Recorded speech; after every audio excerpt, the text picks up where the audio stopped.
Okay, you know that feeling, right? You're mid-sentence, you're reaching for a really common word, maybe like umbrella, and poof, it's Well, absolutely. or maybe spatula. Yeah. And all your brain gives you is like that flat thing for pancakes. Exactly, that flat thing. It's so frustrating. And if you've been there, well, you're definitely not the only one. It really is universal. That moment where your mind just goes blank on a word Yeah. happens to native speakers all the time. Seriously. So for this deep dive, we want to unpack why. Why do our brains seem to, I don't know, betray us like that with words we know we know?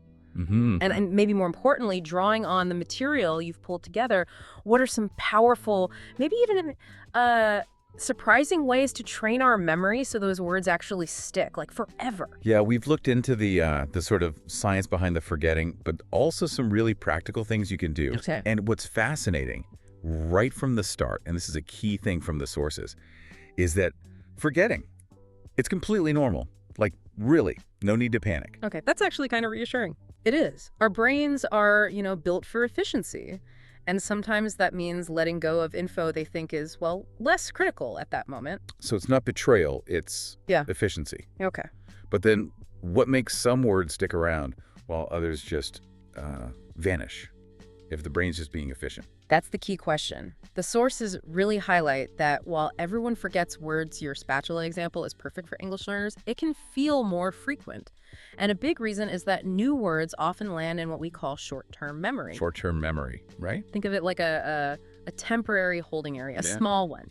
If those words aren't actively used or, reinforced somehow, They just stay there. they stay in that fragile temporary spot, always kind of at risk of getting cleared out. Ah, okay. It's like bringing groceries home but leaving them in the car boot. You had them. Exactly. But if you don't bring them inside, put them away, actually use them.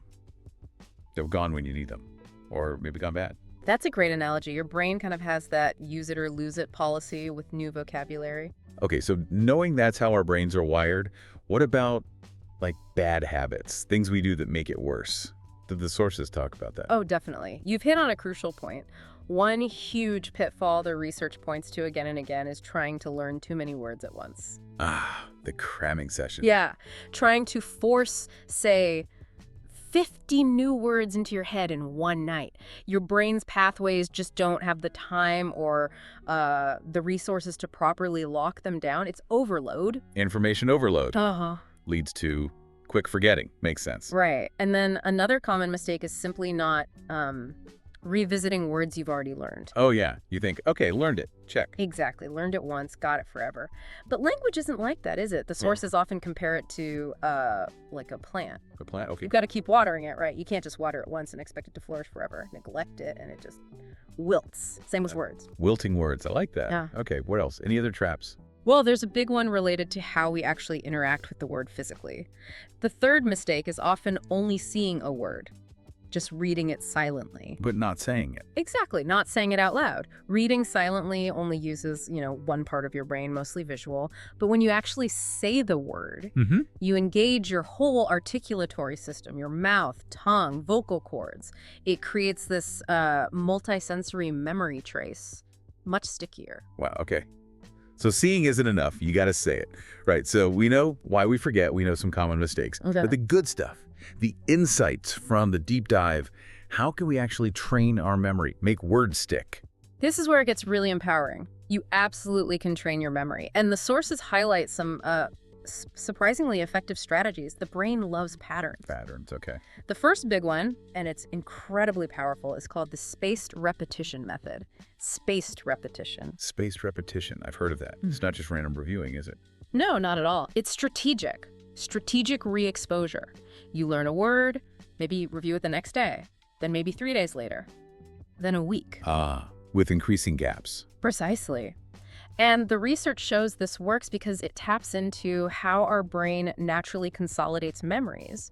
You're hitting the word again just as the memory trace might be starting to fade. So you're kind of strengthening it, Yeah. right, when it needs it, turning a weak link into a strong one. You got it. It's like building a relationship with the word. You don't just meet someone once and know them forever, right? It takes repeated encounters, spaced out over time. That builds the long-term connection in your memory. Building a relationship with a word. I like that frame. Okay, what else? What other surprising tricks are there? Another one, which is really effective, especially for memory, is using the word in a funny sentence or even a bizarre one. Funny, like weird. Yeah. Yeah. The weirder, the more unusual, the better, actually. Our brains are just hardwired to notice and remember things that stand out, the unexpected. That is fascinating. Our brains love novelty. So like your umbrella example, maybe something like, I took my bright pink umbrella to the Desert Cactus Festival. It's weird. Exactly. It's weird. It creates a strong mental image, and because it's absurd, your brain flags it as, like, important or at least interesting. You probably won't forget that sentence, and the word gets pulled along with it. The absurdity helps cement it. No. Okay, what else? Is there a third big one? There is, and this one might sound a bit counterintuitive at first. It's teaching the word to someone else. Teaching it. Yeah. It forces you into active recall. You have to retrieve the word, understand it well enough to explain it. It really reinforces it in your own mind. But what if there's no one around to teach? Get this, it doesn't even have to be a person. You can literally teach it to your cat or your dog or a plant. Seriously, teach my cat English vocabulary. Seriously. The cat might just blink at you, obviously. But the act of verbalizing it, structuring that explanation, externalizing that knowledge, that's what strengthens the pathways in your brain. It's the process, not the student. I love that. My cat's going to be so confused, but my memory will thank me. Okay, this is brilliant. So let's make this practical for everyone listening right now. Good idea. Take a second. Think of an English word you often forget. Just one that trips you up. Got it. Okay, now I want you to actually say it out loud. Wherever you are, just say the word. Yeah, do it. Okay, now quick, make a funny, weird sentence with it. Stranger, the better. And as you're doing that, really try to picture it in your mind. See that weird scenario playing out. And hey, bonus points, maybe text that weird sentence to a friend right now or post it somewhere. That act of sharing adds another layer, makes it even stickier. Absolutely. That social element can be powerful too. So, wrapping this up, Yeah. what we've really unpacked today is that forgetting, it's not a personal failing, is it? Not at all. It's a feature, especially when words are just hanging out in that short-term memory zone. Right. And we saw how common mistakes, like trying to swallow 50 words whole. Or just forgetting to water the words you learned before. Yeah, how those things hold us back. But the really exciting part from all the sources is knowing you can fight back. You can be strategic. Using those powerful techniques, building that relationship with words through spaced repetition. Cementing them with those bizarre, memorable sentences. And even explaining them to your completely baffled cat. Hahaha, exactly.